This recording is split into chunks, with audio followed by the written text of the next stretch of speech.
Japan అంటే మీకేం గుర్తొస్తుంది? భయంకరమైన సునామీ కదా. సునామీ ఇంకా భూకంపాలు ఇటువంటి ఎన్నో గుర్తొస్తాయి.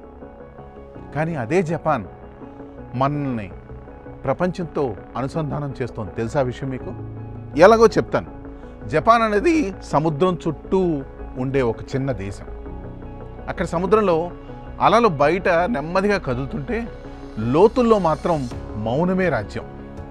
అదే మౌనంలో మన ప్రపంచాన్ని కలిపే కేబుల్స్ దాగుంటాయి. తెలుసా మీకు? ఇవి ఇనప గొలుసులు అయితే కావు, గాజుతో చేసిన సూక్ష్మ రక్తనాళాలు. వీటిలో మనకు సంబంధించి మన ఈమెయిల్స్, వీడియో కాల్స్, డబ్బు అన్నీ డేటా రూపంలో ప్రవహిస్తుంటాయి. దేశాలు దాటి ఖండాల్ని కలిపేస్తూ అవి ప్రయాణిస్తున్నాయి. కానీ ఇవి ఉండే ప్రదేశమే అత్యంత ప్రమాదకరం. సముద్రపు అట్టడుగున నిశ్శబ్దం వెనుక విరుచుకుపడే భూకంపాలు దాగుంటాయి. బోట్లను చీల్చగల నైపుణ్యం కలిగి ఉంటాయి. చేపల వలలే ప్రమాదం అవుతాయి. జపాన్కి ఇవి జీవనాధారాలు. కానీ అదే సముద్రం ఎప్పుడు మోసగిస్తుందో ఎవరికి తెలియదు. ఒక్క కేబుల్ తెగితే, ఒక చిన్న కేబుల్ తెగితే శబ్దం ఆగిపోవచ్చు, డేటా నిలిచిపోవచ్చు, ప్రపంచం గుండె ఆగినట్లే. ఏంటి అర్థం కాలేదా? చాలా క్లియర్ కట్గా ఇంకా వివరంగా చెప్తాను, వినండి. అండర్ సీ కేబుల్స్ అనేవి సముద్ర గర్భంలో వేసిన ఫైబర్ ఆప్టిక్ తీగలు. ఇవి గార్డెన్ హౌస్ సైజులో ఉంటాయి. ఈ కేబుల్స్ ద్వారా ఇంటర్నెట్ డేటా అత్యంత వేగంగా, సురక్షితంగా ప్రపంచవ్యాప్తంగా ప్రయాణిస్తుంది. జపాన్లో emails, banking, video calls, cloud computing వంటి 99% అంతర్జాతీయ కమ్యూనికేషన్స్ ఈ కేబుల్స్ మీదే ఆధారపడి ఉన్నాయి. ఈ విషయం మీకు తెలుసా? ప్రపంచవ్యాప్తంగా 600 కేబుల్స్ 14.8 లక్షల కిలోమీటర్ల పొడవు ఉంటాయి.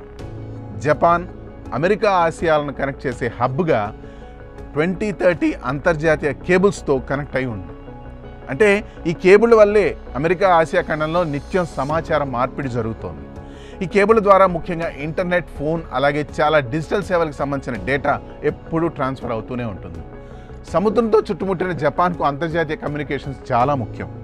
అండర్ సీ కేబుల్స్ జపాన్ ఆర్థిక వ్యవస్థకు రక్తనాళాల వంటివి. AI, health care, education, energy అన్నీ ఈ కేబుల్స్పై ఆధారపడి ఉన్నాయి. అలా అని 1 లేదా 2 కేబుల్స్ తెగిన జపాన్ ఇంటర్నెట్ కనెక్షన్ అయితే పూర్తిగా నిలిచిపోదు. ఎందుకంటే గ్లోబల్ నెట్వర్క్లో రిడెండెన్సీ ఉంటుంది. అంటే ఈ రిడెండెన్సీ ఏంటంటే కేబుల్లో ఏదైనా చిన్న సమస్య వస్తే డేటా వెంటనే ప్రత్యామ్నాయ మార్గాల ద్వారా ప్రయాణిస్తుంది. కేబుల్ డ్యామేజ్ సాధారణంగా జరగదని కాదు, ఇప్పటికే చాలాసార్లు జరిగాయి. 2023లో జపాన్లో 2 సార్లు, 2022లో 4 సార్లు, 2021లో 6 సార్లు తెగాయి. చాలా సందర్భాల్లో ఫిషింగ్, బోటు లేదా కేబుల్స్ పాతపడడం వల్ల ఇవి జరుగుతూ ఉంటాయి. అంతేకాదు, జపాన్కి అతిపెద్ద రిస్క్ ఇటువంటి చిన్న చిన్న ఇబ్బందులు అయితే కాదు. దానికన్నా పెద్ద సమస్య అది ఉండే ప్రాంతం. ప్రపంచంలో అత్యధిక భూకంపాలు జరిగే దేశంగా సముద్ర గర్భంలోని కేబుల్స్ సహజ విపత్తుల వల్ల దెబ్బతినే అవకాశం ఎక్కువ. 2011 గ్రేట్ ఈస్ట్ జపాన్ భూకంపంలో అనేక కేబుల్స్ దెబ్బతిన్నాయి. కానీ రిడెండెన్సీ వల్ల యూజర్లకు అంతరాయం అయితే కలగలేదు. ఇటీవలి నోటో ద్వీపకల్ప భూకంపంలో కూడా ల్యాండ్లో సెల్ ఫోన్ టవర్లు కూలడం పెద్ద సమస్యగా మారింది. ఇలాంటి సందర్భాల్లో శాటిలైట్స్ లేదా హై ఆల్టిట్యూడ్ ప్లాట్ఫామ్ స్టేషన్స్ బ్యాకప్గా ఉపయోగపడతాయి. కానీ వీటి సామర్థ్యం మాత్రం చాలా పరిమితం. 2024 చివరిలో బాల్టిక్ సముద్రంలో ఒక షిప్ యాంకర్తో కేబుల్స్ని తెగ్గొట్టింది. దీంతో నాటో ఓడలు పెట్రోలింగ్ ప్రారంభించాయి. తైవాన్ సమీపంలో చైనా ఫిషింగ్ బోట్ల వల్ల కేబుల్స్ తెగిన సంఘటనలు చాలానే జరిగాయి. అలా అని చైనా జపాన్పై ఇలా కావాలని చేసిందంటే అవుననే చెప్పచ్చు. అయితే కేబుల్స్ను ఆయుధాలుగా ఉపయోగించడం ఎవరికీ లాభం అయితే చేకూర్చదు. ఎందుకంటే వాటికి అనేక ప్రత్యామ్నాయ మార్గాలు ఉన్నాయని. అయితే ఒకే కేబుల్ పై ఆధారపడిన చిన్న దీవులు చిన్న కేబుల్ డ్యామేజ్తో పూర్తిగా ఆఫ్లైన్ అయ్యే ప్రమాదం ఉంది. ఇలా దేశాలతో పాటు ఖండాలను కనెక్ట్ చేయడంలో జపాన్ కీలక పాత్ర వహిస్తోంది. జపాన్ కేవలం డేటా హబ్ మాత్రమే కాదు, అండర్ సీ కేబుల్స్ తయారీలో కీలక పాత్ర పోషిస్తోంది. గ్లోబల్ మార్కెట్కు ఫ్రాన్స్కి చెందిన ఏఎస్ఎన్, అమెరికాకు చెందిన సబ్కామ్, జపాన్కు చెందిన ఎన్ఈసి ఆధిపత్యం ఈ కేబుల్ మార్కెట్లో చెలాయిస్తున్నాయి. చైనా హువావే కూడా మార్కెట్లోకి వస్తోంది. జపాన్కు చెందిన ఎన్ఈసి ఒక పూర్తి స్వతంత్ర ప్రైవేట్ జపనీస్ కంపెనీ కావడం వల్ల కొనుగోలుదారుకు ఇది ఆకర్షణీయంగా ఉంది. జపాన్ ఆర్థిక భద్రతా విధానంలో అండర్ సీ కేబుల్స్ను కీలక ఆస్తులుగా గుర్తించింది.